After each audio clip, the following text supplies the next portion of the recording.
Hello guys, I hope you all are good and everything is fine. So today our topic is how you can see someone profile card or avatar card if someone blocked you or someone hacked your account. So how you can see profile card or if someone hacked or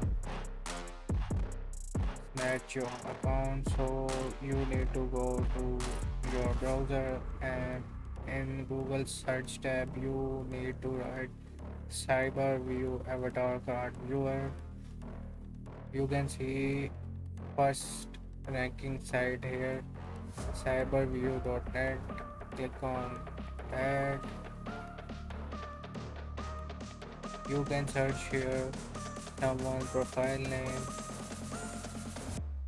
So this is how you can see someone profile card, someone hacked or scammed your account and blocked you. So please like and subscribe my channel and like this video. Bye bye.